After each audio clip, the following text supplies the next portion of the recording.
Welcome back to our channel. నేను మీ Kavya. So sarpanch elections, local body ఎలక్షన్స్లో గవర్నమెంట్ నిజంగానే ఎలక్షన్స్లోకి వెళ్తుందా? వెళ్ళే సర్కమ్టెన్సెస్ ఇప్పుడు గ్రౌండ్ రియాలిటీగా ఉన్నాయి అని చెప్పడానికి ఎవరు కూడా సంసిద్ధంగా లేదు. అందుకని ఎవరి నోట కూడా అవును మేము ఎలక్షన్స్ కండక్ట్ చేస్తాం, ఎలక్షన్లకు పోతాం అనే మాటే ఊసే లేదు. అసలు ఎందుకు? నిజంగా కోర్టు ఇచ్చిన తీర్పును కూడా ధిక్కరించే పరిస్థితులు ఉంటాయా?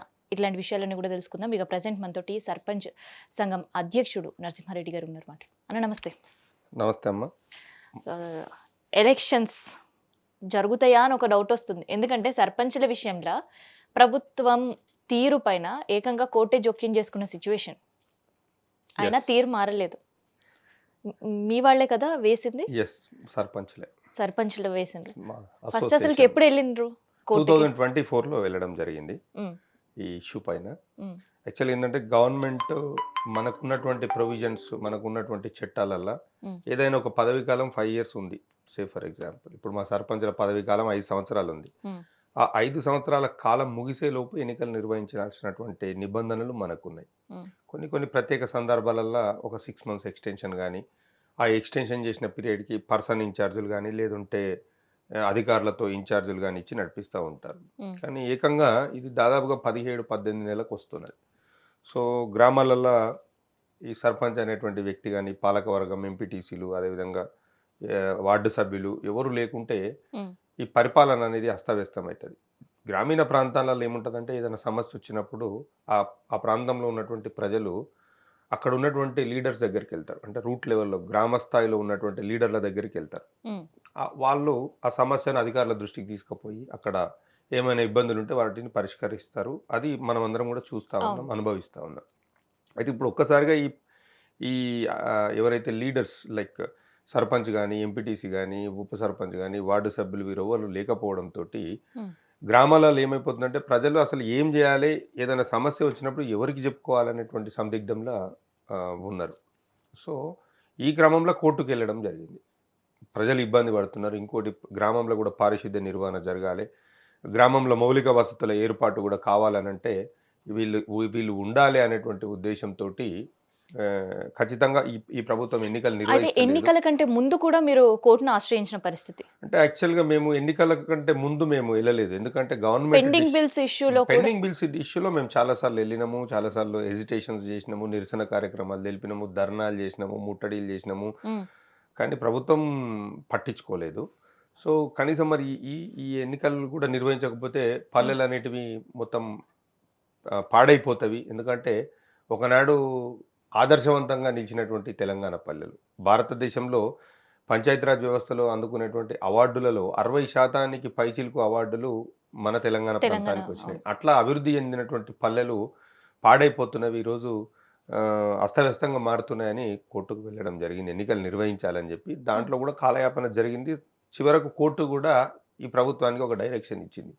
స్థానిక సంస్థల ఎన్నికల నిర్వహణ అనేది మీరు వెంటనే చేపట్టాలి. 3 నెలల లోపు నిర్వహించాలని జెప్పి అడగడం జరిగింది. అయితే ఇక్కడ ఇంకొకటి. ఇప్పటివరకు తెలంగాణ రాష్ట్రం సాధించుకున్న 10 సంవత్సరాలు గావచ్చు, ఉమ్మడి రాష్ట్రంలో గూడా ఎప్పుడు సర్పంచులే ఎళ్లి ఎలక్షన్స్ పెట్టాలి, ప్రభుత్వం ఈ నిబంధనని ఉల్లంఘిస్తుంది అని ఎళ్ళిన చరిత్ర ఎన్నడూ లేదు. కానీ ఈసారి కనిపిస్తుంది. ఎందుకట్లా ప్రభుత్వం ఎలక్షన్స్‌కి ఇష్టపడట్లేదా? అంటే గతంలో గూడా మీరొకసారి చూడాలి. 1959 పంచాయతీరాజ్ వ్యవస్థ ఏర్పాటైనప్పటి నుంచి హ్మ్. అంటే ఎన్నో ప్రభుత్వాలు అధికారంలోకొచ్చినాయి. ఎన్నో ప్రభుత్వాలు అధికారం పోయినాయి. మారినాయి. హ్మ్. సో, ప్రభుత్వాలొచ్చినప్పుడు గూడా ఎలక్షన్స్ పెట్టకుంటే గూడా అక్కడ ప్రత్యేక అధికారులను బెట్టి, లేదంటే ఆ అవును. పాత సర్పంచ్‌లను బెట్టి పరిపాలన అనేది కొనసాగించారు. ఇక్కడ ఏమైపోయిందంటే ఈ ఈ ప్రభుత్వం ఏర్పాటైనప్పటి నుంచి అక్కడ ప్రత్యేక అధికారుల పాలన నామమాత్రంగా నడుస్తా ఉంది. హ్మ్. అంటే ఎవరేం పట్టించుకుంటున్నది లేదు. ఆ గ్రామాలకు పోతున్నది లేదు. ఆ గ్రామాల సమస్యలను పరిష్కరిస్తున్నది లేదు. హ్మ్. 1986, 1988 నుంచి ప్రత్యేక మన సర్పంచ్‌లకు పర్సన్ ఇన్‌చార్జ్‌గా హ్మ్. ఇవ్వడం జరిగింది. అదేవిధంగా 1993లో గూడా ఇవ్వడం జరిగింది. హ్మ్. 2000 సంవత్సరంలో గూడా పర్సన్ ఇన్‌చార్జ్‌లుగా హ్మ్. సర్పంచ్‌లకు ఇవ్వడం జరిగింది. కానీ ఇప్పుడు గూడా అదే సర్పంచ్‌లను పర్సన్ ఇన్‌చార్జ్‌లుగా కొనసాగించాలని గూడా మేము రిక్వెస్ట్ జేసినాం. కానీ హ్మ్. ప్రభుత్వం పట్టించుకోలే. హ్మ్. ప్రత్యేక అధికారులను బెట్టింది. ఆ ప్రత్యేక అధికారులను బెడితే ప్రత్యేక అధికారులంటే వాళ్ళ శాఖకు సంబంధించినటువంటి కార్యకలాపాలు జేయాలి. మళ్ళీ గ్రామ పంచాయతీ కార్యకలాపాలు చేయాలంటే వాళ్ళకి గూడా ఇబ్బందే. హ్మ్. ఎందుకంటే ఆల్ ద టైమ్ వాళ్ళ జాబ్ వాళ్ళ పరిధిలో ఉన్నటువంటి పనులు జేసుకుంటూ ఎక్స్‌ట్రా వర్క్ ఇది చేయాల్సుంటది. గ్రామ పంచాయతీ అనే సిస్టమ్ ఎట్లుంటదంటే ప్రతిరోజు సర్పంచ్ 24 అవర్స్ ఇప్పుడు పోలీసోళ్ళు ఎట్లయితే అందుబాటులో ఉంటారో, గ్రామ సర్పంచ్ కూడా అట్లా 24 అవర్స్ అందుబాటులో ఉండి పని చేస్తేనే ఆ గ్రామంలో నీకు పని చేసిన వారిలాగా అదేవిధంగా ఆ గ్రామ ప్రజలకు ఉపయోగపడుతున్నట్లుగా హ్మ్. వ్యవహారం అనేది నడుస్తది. ప్రత్యేక అధికారులు వాళ్ళ శాఖలను పని చేసుకుంటా ఇది గూడా చేయాలంటే కొంత కష్టమైనటువంటి పని ఉంటది. అయితే సో నేను అడిగిందేంటంటే, ఎందుకు గవర్నమెంట్ 18 నెలల కాలంలో ఎప్పుడు సర్పంచ్‌లకి ఎలక్షన్స్ నిర్వహించాలి అనేది ఎందుకు లేకుండా పోయింది? అంటే సర్ అంటిల్ ఇప్పుడు కోర్ట్ డైరెక్షన్స్ ఇచ్చే వరకు జనరల్‌గా కూడా ప్రభుత్వం 2014లో తెలంగాణ సాధించుకున్నాం. తర్వాత తెలంగాణ సాధించినటువంటి మహనీయుడు కేసీఆర్ గారి నేతృత్వంలో ఈ తెలంగాణ 10 సంవత్సరాలు బ్రహ్మాండంగా అభివృద్ధి దిశలో ప్రయాణం చేసింది. హ్మ్. తర్వాత ఈ ఏదైతే ఇప్పుడు ఉన్నటువంటి ప్రభుత్వం మన ముఖ్యమంత్రి గారు, అదేవిధంగా కాంగ్రెస్ పార్టీ నాయకులు వాళ్ళంతా గ్రామాలలో గానియండి, క్షేత్రస్థాయిలో అదేవిధంగా ఎక్కడ మీటింగులు జరిగినా వాళ్ళు లేనిపోని హామీలిచ్చి, ప్రజలను మభ్యపెట్టి, హ్మ్. వాళ్ళకు అంటే అది అమలైతదా? కాదా? అనేటువంటి ఆలోచన గూడా లేకుండా హామీలిచ్చి, ప్రజలను నమ్మిచ్చి ఓట్లేపించుకున్నారు. ఒక్కసారిగా ఓట్లేసి అధికారం దక్కించుకున్న తర్వాత ఏదైతే వాళ్ళు ఇచ్చినటువంటి హామీలను వాళ్ళు మర్చిపోయారు. అంటే కనీసం వాళ్ళు ఏమిచ్చిర్రు అనే దాన్ని గూడా వాళ్ళు ఒకసారి నెమరేసుకునేటువంటి పరిస్థితి లేదు. సో, ఆ క్రమంలో ప్రజలల్లో అంటే జనరల్‌గా ఏదైనా ప్రభుత్వం కొంత రన్ జేసినప్పుడు, ప్రభుత్వం రన్ అయినప్పుడు ఖచ్చితంగా కొంత సర్టెన్ స్టేజ్ వరకు కొంత పర్సెంటేజ్ ఆఫ్ జనాలు కొంత వ్యతిరేకత అనేది ఉంటది. సానుకూలత పూర్తిగా 100కి 100% అనేది ఏ ప్రభుత్వం పైన కూడా సానుకూలత ఉండదు. హ్మ్. కొంత మేరకు కొంత వ్యతిరేకత కూడా ఉంటది. బట్ నేను ఇప్పుడు ఈ మన తెలంగాణలో పరిస్థితి చూస్తే, హ్మ్. ఈ 18 నెలల్లో ఇంత వ్యతిరేకత ప్రజాగ్రహాన్ని ఎదుర్కొంటున్నటువంటి పరిస్థితి చూస్తా ఉంటే నిజంగా ఒక్కోసారి ఆశ్చర్యం వేస్తుంది అసలు. అంటే మొన్ననే అంటే మాక్సిమం ఇప్పుడు జరిగే ఎన్నికలన్నీ కూడా పల్లెల్లో, గూడాల్లో జరిగిన పరిస్థితులే కనిపిస్తున్నాయి. కానీ మొన్ననే కదా రైతు బంధు గూడా వేశారు. దాని ఇంపాక్ట్ ఎలక్షన్స్ పైన ఉండే అవకాశం ఉందంటారా? అంటే ఇంకో 3 ఇప్పుడు నెలలున్నాయి రైతు ఎలక్షన్స్. బంధు ఇప్పుడు వీళ్ళు 9,000 కోట్లు వేసినామని చెప్పి సంబరాలు చేసుకుంటున్నారు హ్మ్. జనరల్‌గా. మరి కేసీఆర్ గారు 80,000 కోట్లు ఏసిర్రు గతంలో. మరి వాళ్ళు ఎన్ని సంబరాలు చేయాలి? ఎన్ని కార్యక్రమాలు చేయాలి? ఇవన్నీ ఏందంటే ఒక్క రైతు బంధు ఒక్కటి ఇంపాక్ట్ కాదండి. హ్మ్. నేనేం చెప్తున్నా అంటే వీళ్ళు రూ. 15,000 ఇస్తామన్నారు రైతు బంధు. వీళ్ళు ఇచ్చింది రూ. 12,000. మొన్న కూడా రూ. 6,000 లెక్కన ఏసిర్రు. మరి వీళ్ళు అధికారంలోకి ఎక్కినప్పటి నుంచి వీళ్ళు గతంలో ఏయాల్సినటువంటి రైతు బంధు ఎందుకు ఏయలేదు? గతంలో ఇప్పుడు ఎగ్గొట్టిర్రు గదా! హ్మ్. గతంలో ఎగ్గొట్టింది ఎందుకు ఎగ్గొట్టిర్రు? రుణమాఫీ జేసినామనన్నారు. 21,000 కోట్లు రుణమాఫీ జేసినామని జెప్పిర్రు. వీళ్ళ దాంట్లో గూడా ఏముందంటే ముఖ్యమంత్రి గారు ఒక ఫిగర్ జెప్తారు. హ్మ్. ఇంకో మంత్రి ఇంకో ఫిగర్ జెప్తారు. ఆ శాఖకు సంబంధించిన మంత్రి ఒక అమౌంట్ చెప్తారు. అంటే హ్మ్. వాళ్ళ దాంట్లోనే కోఆర్డినేషన్ అనేది లేదు. అసలు రుణమాఫీ వాస్తవంగా ఈ తెలంగాణలో ఎంత రుణమాఫీ జేయాల్సుంది? ఈ ఉన్నటువంటి దాంట్లో ఎంత వీళ్ళు చేసిర్రు. హ్మ్. ఇంకెంతమందికి చేయలేదనేది వాళ్ళ దాంట్లో ఒక క్లారిటీ అనేది ఉండాలి గదా! ఎవరు దోషింది వాళ్ళు తలా ఓ మాట మాట్లాడితే హ్మ్. ఎట్లా జరుగుతది? రుణమాఫీ అనేది చాలా మటుకు చాలా మంది రైతులకు జరగలేదు. సో, ఒక నిర్దిష్టమైనటువంటి ప్రణాళికతోటి ముందుకు పోతే బాగుంటది. ఇప్పుడు ఒకరికేసి ఒకరికేయకుండా ఓన్లీ ఆ పార్టీకి సంబంధించినటువంటి వ్యక్తులకి రుణమాఫీలు జేయడము అట్లా. హ్మ్. ఇట్లాంటి కార్యక్రమాలనేటివి కరెక్ట్ కాదు. కేసీఆర్ గారు ఉన్నప్పుడు ఎట్లుంటుండంటే ఈ తెలంగాణలో రైతయితే చాలు. వాడు ఏ పార్టీకి సంబంధించినోళ్ళనేది అవసరం లేదు. హ్మ్. రైతయితే చాలు. ఆ రైతులకు మనం సహాయం జేయాలి ప్రభుత్వం అన్నట్టు కొనసాగింది. అయితే ఇప్పుడు కోర్ట్ డైరెక్షన్స్ అయితే ఉన్నాయి. ఈవెన్ ఎలక్షన్ కమిషన్ ఎళ్ళినప్పుడు కూడా మాకు 30 రోజుల సమయం కావాలన్నది ప్రభుత్వం కూడా అన్నది. సో, మొత్తం అన్నీ కలిపి ఒక దాదాపు 3 నెలల కాలం అయితే ఇచ్చింది ప్రభుత్వానికి కోర్ట్. యెస్. కోర్ట్ ఇచ్చిన తీర్పుని ప్రస్తుత పరిస్థితుల్లో ప్రభుత్వం ఎన్నికలకు పోతదా? మళ్ళీ డెఫినెట్‌గా అండి. ధిక్కరించే అవకాశం ఉందా? నేనే లేదంటే మళ్ళీ ఇంక ఎక్స్‌క్యూజెస్ ఇంకొంత సమయం మళ్ళీ కోర్ట్‌ని అడిగే అవకాశం ఉందంటారా? మేమేమంటున్నామంటే ఇప్పటికే 18 నెలలయిపోయింది. హ్మ్. ఇప్పటికే గ్రామాలలో పరిస్థితి చాలా చిన్నాభిన్నమైపోయింది. హ్మ్. లాస్ట్ కోర్ట్ గూడా జెప్పింది. హ్మ్. ఎలక్షన్ బెట్టండి మీరు.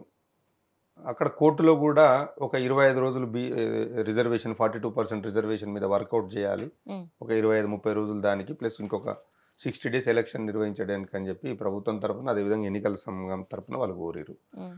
కోర్టు వాళ్ళకి 3 నెలల సమయం ఇచ్చింది. హ్మ్. ఈ ప్రజాస్వామ్యంలా ఈ భారతదేశంలో ఉన్న వాళ్ళకి ప్రతి ఒక్కరికి గూడా మన యొక్క చట్టాల పైన, కోర్టుల పైన గౌరవం ఖచ్చితంగా ఉండాలి. హ్మ్. కోర్ట్ ఇచ్చినటువంటి తీర్పును అమలు జేయాలి.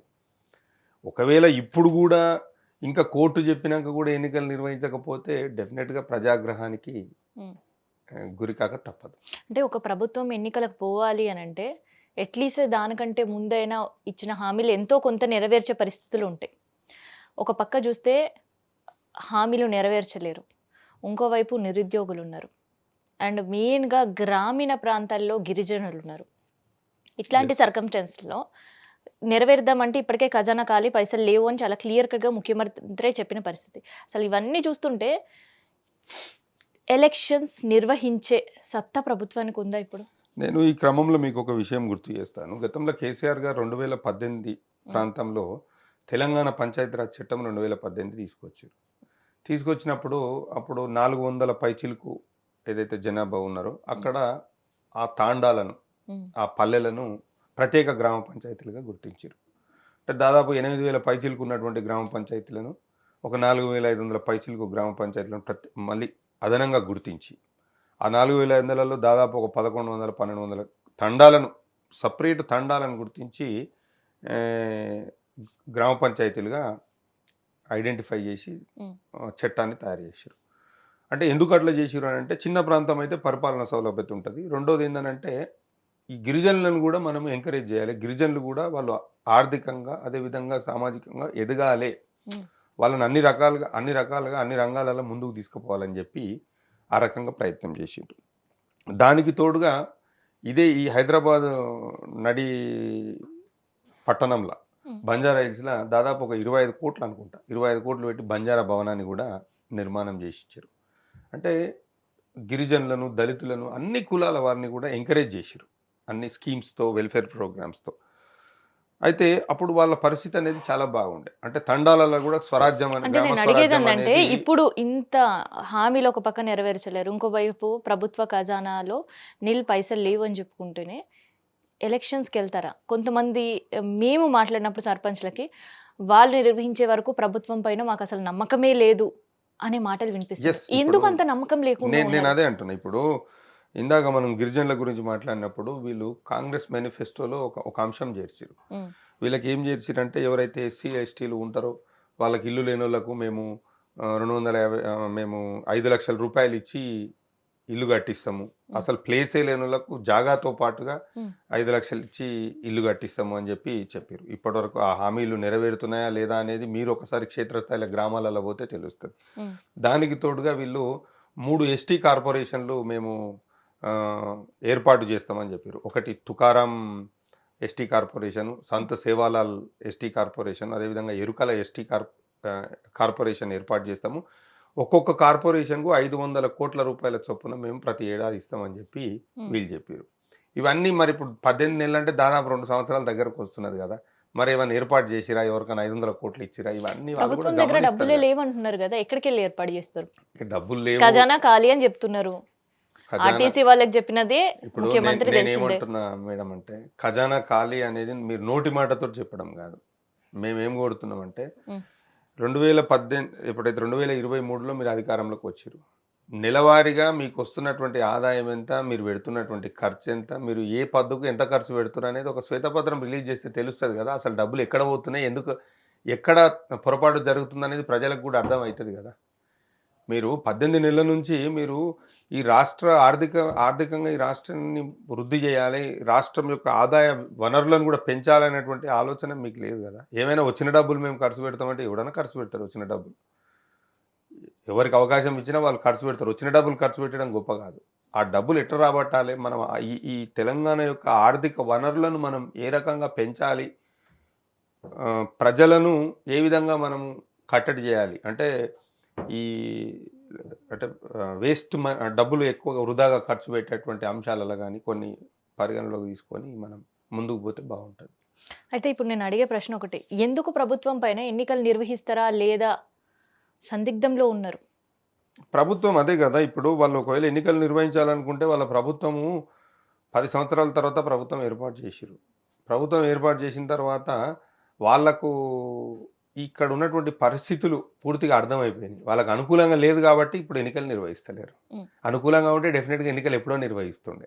ఇటు సర్పంచులతో మాట్లాడినప్పుడు కూడా ప్రభుత్వం పైన మాకసలు నమ్మకం లేదు. మా పెండింగ్ బిల్లుల విషయంలో ఎన్ని సార్లు, ఎన్ని రకాలుగా నిరసనలు తెలిపినా ఒక్క రూపాయి ఇయ్యలేరు. ఇప్పుడు కోర్టు చెప్పినా కూడా వీళ్ళు నిర్వహిస్తారు అనే నమ్మకం మాకైతే లేదు యెస్. డెఫినెట్‌గా అండి. ఎందుకంటే అనేది ఇప్పుడు చెప్తున్నారు. జనరల్‌గా మేమేమంటున్నామంటే ఆహ్, వాస్తవమేనా? ఇప్పుడు సర్పంచులు చెప్పే మాట వాస్తవమేనా? యెస్. వాస్తవం లేదు అని చెప్పను నేను. హ్మ్. ఎందుకంటే సర్పంచుల యొక్క పెండింగ్ బిల్లులు ఒక 1000, 1200 కోట్లున్నాయి. హ్మ్. మేము దాదాపుగా మామూలు కుటుంబాలలో ఉన్నటువంటి వ్యక్తులే జనరల్‌గా. అంతా గూడా ఆర్థికంగా కొద్దిగా తటస్థంగా ఉన్నటువంటి వ్యక్తులుంటారు. సో, ఈ ఒక్కొక్క గ్రామ పంచాయతీకి 20,00,000, 30,00,000, 40,00,000, 50,00,000 అప్పులు తెచ్చి, ఆ పనులు జేసి హ్మ్. ఇప్పుడు దాదాపు 2 ఏళ్ళు గడుస్తున్నా గానీ ఇంకా బిల్లులు రాక ఆహ్, గవర్నమెంట్ చుట్టూ, అధికారుల చుట్టూ, రాజకీయ నాయకుల చుట్టూ హ్మ్. ఎంతమంది చుట్టూ తిరిగినా గానీ ఫలితం లేదు. హ్మ్. ఏం జేయాలి ఇంకా చివరికి ఉన్నటువంటి అంశం ఏంది మనకు? కోర్ట్. కోర్టుకు గూడా ఎళ్ళినప్పుడు కోర్ట్ డైరెక్షన్ ఇస్తే గాని ఇస్తారేమో ఒకసారి చూడాలని మేము వెయిట్ జేస్తా ఉన్నాం. హ్మ్. అయితే నమ్మకం లేని పరిస్థితి ఎందుకు మీకు కూడా గవర్నమెంట్ పైన ఎదురైంది? అంటే వాళ్ళిచ్చినటువంటి హామీలు గాని, వాళ్ళు అమలు జేసినటువంటి హామీలను జూస్తే అర్థమైపోతుంది గదా! హ్మ్. వాళ్ళేం హామీలిచ్చిర్రు. 42 పేజీలతోటి తయారు జేసిర్రు వాళ్ళు. ఇది అభయహస్తం మేనిఫెస్టో అని జెప్పి పేరుతో ఏదో తయారు జేసినట్టు. హ్మ్. మీరు మేనిఫెస్టో గూడా ఒకసారి ఎన్నికలకు బోయే ముందు మేనిఫెస్టో తయారు జేసుకొని, రోజు ఎన్నికల మేనిఫెస్టో చదువుకొని ప్రచారానికి బోయేటోళ్ళు. అధికారం వచ్చినంక గూడా రోజు ఒకసారి మేనిఫెస్టో చదివితే గదా వాళ్ళకర్థమయ్యేది. అసలు వాస్తవంగా మనం ఇన్ని హామీలు ఇచ్చినామా? అసలు ఈ హామీలల్ల ఏమేం సాధ్యమైతవి? ఏమేం సాధ్యం గావు? మరి ఈ హామీలను అమలు జేయాలంటే మనం ఏం జేయాలనేటువంటి ఒక చిత్తశుద్ధితోటి ముందుకు పోతే బావుంటది వాళ్ళు. అయితే డే 1 నుంచి కూడా సర్పంచులది ఒకటే నినాదం. పెండింగ్ బిల్లులు చెల్లించండి, ఎన్నికలకెళ్ళండి. యెస్. కానీ ఇప్పుడు మరి ఎన్నికల షెడ్యూల్ ఎప్పుడు ప్రారంభమవుతదనేది మీకు కూడా క్లారిటీ ఉంది. మరి పెండింగ్ బిల్లులు చెల్లించకుండా ఎన్నికలకు పోతే ఏంటి మీ పరిస్థితి? మేము గతంలో 2024 మే ప్రాంతంలో ఎన్నికల సంఘానికి ఒక రిప్రజెంటేషన్ ఇచ్చినాం. హ్మ్. ఎలక్షన్స్ కండక్ట్ ఆహ్, చేస్తే హ్మ్. మా బిల్లులు ఇచ్చి ఎన్నికలకు పోండి మీరు. రేపు పెట్టుకున్నా సరే ఎన్నికలు మాకేం అభ్యంతరం లేదు. కానీ మా పెండింగ్ బిల్లులు చెల్లించాలి. హ్మ్. ఎందుకంటే పెండింగ్ బిల్లులు ఎందుకు చెల్లించాలి ఇమ్మీడియేట్‌లీ మాకు అంటే కొత్తగా వచ్చేటువంటి గవర్నింగ్ బాడీ పాత బిల్లులు ఇయ్యాలన్నా కొంత ఇబ్బంది పెట్టేటువంటి పరిస్థితి కనబడతది. సో, దానికి ముందు మాకు ఎన్నికలు నిర్వహించాలని మీరు పోతే, మాకు మాత్రం బిల్లులు ఖచ్చితంగా ఇయ్యాలి. లేదంటే మేము ఉద్యమం ఉధృతం చేస్తామని చెప్పినాం. చాలా ఉద్యమాలు చేసినాము. చాలా కార్యక్రమాలు, నిరసన కార్యక్రమాలు చేసినాం గానీ ఎలాంటి ఫలితం లేదు. మరిప్పుడు ఇప్పుడు ఎన్నికలకు గూడా గూడా అట్లే వెళ్ళిపోతే డెఫినిట్‌గా ఇప్పుడు గూడా మేము ఇడిచిపెట్టేది ప్రసక్తి ఏం లేదు. హ్మ్. ఇప్పుడు ఎన్నికలు పెట్టాలని వాళ్ళు నిర్ణయించినా మా హెజిటేషన్ అనేది ఆగదు. హ్మ్. ఖచ్చితంగా మా బిల్లుల కోసం మేము పోరాటం చేస్తాం. హ్మ్. ఇటు అధికారులతో అయినా, అటు ప్రభుత్వంతో అయినా, లేకపోతే ఏర్ ఆహ్, ఆహ్, రేపు నిరసన కార్యక్రమాలైనా ఏవైనా మేము చేయనీకి ముందుకు పోతాం. ఖచ్చితంగా కోర్టు దృష్టికి కూడా మేము తీసుకుపోయినాం గతంలో. మళ్ళీ గూడా తీసుకుపోవడానికి సమాయత్తమయితున్నాం. డన్. అయితే ఇప్పుడు ఎలక్షన్స్ పరిస్థితి ఎట్లా ఉంటది సర్పంచ్‌లకసలకి? ఎందుకంటే మీరు కూడా గతంలో పోటీ చేసిర్రు సర్పంచ్‌గా కాబట్టి నేను మిమ్మల్ని అడుగుతున్నా. సో, గ్రౌండ్ రియాలిటీ కావచ్చు, మీ గ్రామంలో కావచ్చు, సర్పంచ్‌ల పోటీ ఎట్లా ఉంది? అంటే ఇప్పుడు జనరల్‌గా ఏముంటదంటే గ్రామీణ వ్యవస్థలో సర్పంచ్ అనే పదవి అంటే సర్పంచ్ అనే ఎన్నికకు ప్లస్ ఎంపీటీసీ, జెడ్పీటీసీ ఎన్నికలనేది కొంత హ్మ్. డిఫరెన్స్ ఉంటది. అవును. సర్పంచ్ అనేటువంటి విషయంలో ఏముంటదంటే సమర్థతను జూస్తారు. అంటే ఆ ప్రాంతంలో పార్టీలకు ఇర్రెస్పెక్టివ్ ఆఫ్ పార్టీలకు సంబంధం లేకుండా వ్యక్తిత్వాన్ని ఏ హ్మ్. వ్యక్తి అయితే ఎట్లా ఉంటది? వ్యక్తి పని చేయగలుగుతాడా? చదువుకున్నారా? లేకపోతే అనుభవజ్ఞుడా? హ్మ్. లేకపోతే ఇట్లా కొన్ని అంశాలనేది గట్టి పోటీ చూస్తారు. ఇస్తట్టున్నారుగా సర్పంచ్‌లకు కూడా? డెఫినిట్‌గా పోటీ అనేది ప్రతి విషయంలో ఉంటది. హ్మ్. బట్ గ్రామీణ వాతావరణంలో పార్టీల ఇంపాక్ట్ అనేది కొంత మేరకే ఉంటది సర్పంచ్‌ల విషయంలో. హ్మ్. ఇండిపెండెంట్‌గా ఆ గ్రామంలో ఉన్నటువంటి ప్రజల యొక్క ఆలోచన విధానం పైనే పూర్తిగా అంటే ఈ వ్యక్తి ఎట్లాంటి వ్యక్తి? ఏ రకంగా ముందుకు పోతాడు? హ్మ్. అంటే ఏ రకంగా మనకు ఉపయోగపడతాడు? అందరితో కలివిడిగా ఉంటాడా? మంచిగుంటాడా? లేదా? కొన్ని కొన్ని లోకల్ అంశాలనేటివి పరిగణనలోకి తీసుకొని ఆ ముందుకు ఇంపాక్ట్ పోతారు. లోకల్ ఇంపాక్ట్ కూడా ఉంటది. డెఫినెట్‌గా ప్రతి అంశం గూడా ఇంపాక్ట్ ఉంటది. హ్మ్. వెరాజ్ ఎంపీటీసీ, జెడ్పీటీసీకొచ్చే వరకు పార్టీ యొక్క పాత్ర అనేది ఎక్కువుంటది. పార్టీలకు సంబంధించినటువంటి పాత్ర. అంటే ఇప్పుడు చాలా మటుకు చూస్తున్నాం మనం. టీవీలలో గాని ట్రోలింగ్స్ అంతా ఫేస్‌బుక్‌లో అక్కడక్కడ చూస్తున్నాం. మేము ఎట్టి పరిస్థితిలో ఈసారి మేము పలానా పార్టీకే ఏస్తాం, పలానా పార్టీకెయ్యము అని జెప్పి చూస్తా ఉన్నాం గదా! సో, హ్మ్. అదెట్లా పోతది అనంటే ప్రజలకు ఏదైతే ఈ ప్రభుత్వం హామీలిచ్చిర్రో, ఆ హామీలు నెరవేర్చుకోలేదు కాబట్టి డెఫినిట్‌గా హ్మ్. డైవర్షన్ అనేది ఉంటది. అయితే ఇక్కడ ఒక నిరుద్యోగులు కూడా ఇప్పుడు కాంప్లికేషన్స్ ఉన్నాయి ప్రభుత్వానికి. యెస్. మా హామీలు నెరవేర్చకపోతే లోకల్ బాడీ ఎలక్షన్స్‌లో మిమ్మల్ని గెలిపించము. మేమే పోటీ చేస్తాం అని. నిజంగా నిరుద్యోగులు గనక నిలబడితే వాళ్ళ గ్రామంలో ఇంకా కొంత ఇబ్బందికర పరిస్థితులు ఎదుర్కోవాల్సి ఉంటుందా నేను సర్పంచ్? ఏమంటున్నా మేడం అంటే, ఒకటే విషయం స్ట్రెయిట్‌గా చెప్పాలంటే, హ్మ్. కాంగ్రెస్ పార్టీ ఆ రోజు 2023లో హ్మ్. అధికారం దక్కించుకోవాలనేటువంటి ఒకటే కాన్సెప్ట్‌లో వాళ్ళకు ఏది వస్తే అది హామీ ఇచ్చిర్రు. హ్మ్. అంటే ఆ హామీ అమలైతదా? హామీ అమలు చేయగలుగుతామా? చేయలేమా? అమలు అమలు చేస్తే ఎట్లా చేయాలి? ఒకవేళ చేయకపోతే మన పరిస్థితి ఏంది అనేది ఏం ఆలోచన చేయాలి? హ్మ్. వాళ్ళు ఇక్కడ ప్రభుత్వాన్ని ఏర్పాటు చేయాలనేటువంటి ఉద్దేశంలో హామీలు ఇచ్చిర్రు. హామీలు ఇచ్చినప్పుడు 100 రోజులలో పూర్తి చేస్తామన్నారు. అమలు చేస్తామన్నారు. ఆ! నేను అడిగేదేందంటే ఇచ్చినటువంటి నిరుద్యోగుల ఇంపాక్ట్ ఉంటదా? డెఫినెట్‌గా ఉంటది. అంటే దాంట్లో భాగమే నిరుద్యోగులు గూడా. హ్మ్. ఇప్పుడు నిరుద్యోగులకు మేము 2,00,000 ఉద్యోగాలు ఇస్తామని చెప్పిర్రు.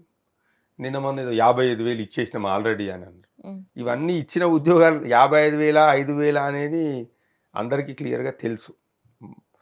ఆ ఉద్యోగాలు గూడా అదంతా డిజైన్ జేసి, జాబ్ క్యాలెండర్ డిజైన్ జేసి, ఎగ్జామ్స్ కండక్ట్ జేసి, ఫ్రేమ్ జేసి పెట్టినటువంటి పరిస్థితి హ్మ్. కేసీఆర్ ప్రభుత్వంలోనే జరిగింది. వీళ్ళొచ్చి అంటే ఇప్పుడు ఎవరో అలికిన పొయ్యి ఉంటది గదా! పొయ్యి ఒకరు అలుకుతే పాలు ఇంకోరు వంగబెడతారు. హ్మ్. ఈళ్ళ కథ అట్లా అయిపోయింది. ఎవరో తయారు జేసి పెట్టిర్రు. ఈళ్ళొచ్చి పాలు వంగబెట్టిర్రు. హ్మ్. అంతే ఆడ కొత్తదేం లేదు. అయితే నిరుద్యోగుల ఇంపాక్ట్ కనిపిస్తది. డెఫినెట్‌గా ఇప్పుడు గ్రామాలలో యువత పాత్ర అనేది చాలా కీలకం. హ్మ్. గ్రామీణ ప్రాంతాలలో యువత ఎవరికైతే బాగా సపోర్ట్ చేస్తారో, ఎవరికైతే ఎంకరేజ్ చేస్తారో డెఫినెట్‌గా వాళ్ళకు విజయ అవకాశాలు ఎక్కువుంటాయి. హ్మ్. వాళ్ళ ఇంపాక్ట్ అనేది డెఫినెట్‌గా ఉంటది. సో, అయితే ఇప్పుడు ప్రభుత్వానికి గడ్డు కాలం అని జెప్పుకోవచ్చా? గడ్డు కాలం ఉంది కాబట్టి లేదంటే ఈ 3 నెలల్లో మళ్ళీ హామీల ఏమి హ జల్లులేమన్నా కురిపించే లేదు. లేదు. అవకాశం ఉంటదా? గడ్డు కాలం ఉంది గాబట్టే 18 నెలల నుంచి వాళ్ళు ఎన్నికలు నిర్వహిస్తలేరు. హ్మ్. వాళ్ళకి అనుకూలమైనటువంటి పరిస్థితి ఉంటే కోర్టు దాకా పోదు గదా విషయం. కోర్టు వరకు విషయం పోయింది అనంటే వాళ్ళకి అనుకూలంగా లేదు గాబట్టే వాళ్ళు ఎన్నికలు నిర్వహిస్తలేరు గాబట్టే కోర్టు వరకు అంశం పోయింది. అయితే ఇక్కడ ఇంకొక ట్విస్ట్ కూడా ఉంది. 42% రిజర్వేషన్. కేంద్రం దగ్గర బిల్లుంది. రాష్ట్రంలో ఎన్నికలున్నాయి. సో, మళ్ళా అది కూడా ఒక రీజన్ చూపించుకునే అవకాశం ఉంటదిగా అంటే ప్రభుత్వానికి? ఇప్పుడు ఏదైతే నేనేం జెప్తున్నానంటే ఏదైతే బీసీ రిజర్వేషన్ బిల్లు కామారెడ్డి డిక్లరేషన్‌లో 42% ఏదైతే ఇస్తామన్నారో హ్మ్. దానిపైన సాధ్యాసాధ్యాల పైన మీరొకసారి విశ్లేషణ జేసుకోవాలి. ఇప్పుడు మనకు సుప్రీం కోర్ట్ గైడ్‌లైన్స్ ఏమున్నాయి? రిజర్వేషన్ అనేది నాట్ మోర్ థాన్ 50%. 50% మించి ఉండరాదనేది మనకున్నటువంటి ప్రొవిజన్స్. హ్మ్. సో, అవన్నీ తెలిసి గూడా, సాధ్యం కావు అని తెలిసి గూడా, కాలయాపన కులగణన అని జెప్పి ఒక అంశం జేసిర్రు. ఏం జేసిర్రు మీరు? ఓ డెడికేటివ్ కమిటీ ఏసిర్రు. హ్మ్. కమిషన్ ఏసిర్రు. హ్మ్. ఆ కమిషన్ ఏం జేసిర్రు? అసలు ఏది లేదు. అంటే ఒకదానికి ఒకటి సంబంధం లేకుండా ఏదో డైవర్షన్ పాలిటిక్స్‌తో కాలయాపన చేస్తున్నటువంటి సందర్భమే గానీ, మీకు నిజంగానే చిత్తశుద్ధి ఉంటే 42% బీసీలకు రిజర్వేషన్ ఇయ్యాలి అనేటువంటి చిత్తశుద్ధి ఉంటే, హ్మ్. మీ అంశము ఈ పక్కా కాన్సెప్ట్‌ల మీద గాకుండా దాని మీద పూర్తిగా దృష్టి పెట్టి మీరు ముందుకు పోతారు గదా! అట్లాంటిది అసలు ఆ సందర్భం లేనే లేదు. అంటే నేను అడిగేదేందంటే లోకల్ బాడీ ఎలక్షన్స్ నిర్వహణ కోర్ట్ ఒక సూచిక చేసింది. అయినా ఇప్పుడు 42% రిజర్వేషన్ మళ్ళీ కోర్టు ముందు పెట్టి దాన్ని కొంత ప్రొలాంగ్ చేసే అవకాశం గవర్నమెంట్‌కుందా? అంటే ఇక్కడ ఎందుకంటే ఎలక్షన్స్ నిర్వహించొద్దు అనే ఉంది కోర్టు పరిస్థితుల కోర్టు అనంటే అంటే కోర్టు గతంలో మీరు చాలా సార్లు డిలే జేసిర్రు. మరి ఇప్పుడు డిలే చేయొద్దు 90 డేస్‌లో పెట్టాలని చెప్పిర్రు. హ్మ్. మరి చట్టపరంగా అయితే ఒకవేళ వాళ్ళు ఎక్స్‌టెన్షన్ కావాలని కోరుకుంటే హ్మ్. కోర్టు వాళ్ళకి ఇయ్యొచ్చు గూడా. దాంట్లో ఆహ్, సందేహం ఉండదని నేను అనుకుంటున్నా. మరి ఇస్తుండొచ్చని అనుకుంటున్నా. ఈ 42% రిజర్వేషన్ ఇంకొక ఆయుధంగా మలుచుకుంటారా వీళ్ళు? డెఫినెట్‌గా గదా! ఇప్పుడు వాళ్ళకి గడువు కాలం ఉన్నప్పుడు ఎన్నికలు వాయిదా ఎయాలనుకుంటే ఏదో ఒకటి అంశం తెరపైకి తీసుకురావాలి గదా! హ్మ్. ఏదో అంశం తెరపైకి తీసుకొచ్చినప్పుడే మనకు ఆ కాలాన్ని ఎల్లదీయొచ్చు. హ్మ్. ఇప్పుడు బేసికల్‌గా వాళ్ళకేమైపోయిందనంటే, గ్రామంలో ఏది ఎట్లా పోతే మాకెందుకు? ఇప్పుడు ఈ సర్పంచ్ అయ్యి మాకు అయ్యేటిదేముంది? ఎంపీటీసీ వచ్చి మాకు చేసేటిదేముంది? జెడ్పీటీసీ తోటి మాకేం అవసరం? గ్రామీణ అంటే స్థానిక సంస్థల ఎన్నికలతోటి మాకిప్పుడు అంత అవసరం లేదు గదా! ముఖ్యమంత్రి సీటుకు ఏం అవసరం లేదు. ఎమ్మెల్యేలకి ఏం అవసరం లేదు. ఇప్పుడు ఈ సర్పంచ్, ఎంపీటీసీ, జెడ్పీటీసీ గ్రామాలలో ఉంటేనే గదా! గ్రామాలలో ఏ కార్యక్రమం చేసినా వీళ్ళు గూడా ఇన్వాల్వ్ అయితారు. వీళ్ళతోటి గూడా వీళ్ళ ఇన్వాల్వ్‌మెంట్ ఉండాలి. ఈ ప్రోటోకాల్‌లు ఇవన్నీ ఉంటాయి. ఎవడు లేకపోతే ఎమ్మెల్యేలే పోవచ్చు. ఎమ్మెల్యేలే కార్యక్రమాలు చేసుకోవచ్చు అనేటువంటి ఆలోచనలో గూడా ఉంటారు గదా! వాళ్ళు. సో, అట్లా నడుస్తది. కానీ ఈ గ్రామంలో వ్యవస్థ పాడైపోతుంది. పారిశుద్ధ్య నిర్వహణ లేదు. లేకపోతే ఇంకేదో అయితుంది. లైట్‌లేసేటోడు లేడు. నీళ్లు పెట్టేటోళ్ళు ఇవన్నీ వాళ్ళు పట్టించుకునేటువంటి పరిస్థితి లేదు గదా! అవన్నీ పట్టించుకునేటోళ్ళుంటే ఇన్ని రోజులు వెయిట్ జేయరు గదా! 18 నెలలు వెయిట్ జేయరు గదా! సో, వాళ్ళకి గడ్డు కాలం ఉంది గాబట్టే ఎన్నికలకు పోనీకి భయపడుతున్నారు. డన్. సో, ఇదనమాట. లోకల్ బాడీ ఎలక్షన్స్ ఇప్పటికే ఎన్నో కమిటీల సమావేశంతో బిజీగా కనిపిస్తుంది గాంధీ భవన్. ఈవెన్ మీనాక్షి నటరాజన్ కూడా 42% బీసీ కట్టుబడి ఉంటాం రిజర్వేషన్‌కి. ఇన్ కేస్ కేంద్ర పరంగా కాకున్నా పార్టీ పరంగా అయినా చేస్తాము అని అంటున్నారు. కానీ ఇంకోవైపు గ్రౌండ్ రియాలిటీ చూస్తే అయితే ప్రభుత్వానికి గడ్డు కాలంగానే ఉంది అని ఎన్నో నివేదికలు కూడా వచ్చిన పరిస్థితిలో అసలు నిజంగా ఎలక్షన్స్‌కెళ్తారా? లేదా? లేదంటే దీన్ని కూడా మళ్ళీ పోస్ట్‌పోన్ చేస్తూ వెళ్తారా? అనేది ఇప్పుడు ఒక బిగ్ ట్విస్ట్‌గానే మారింది.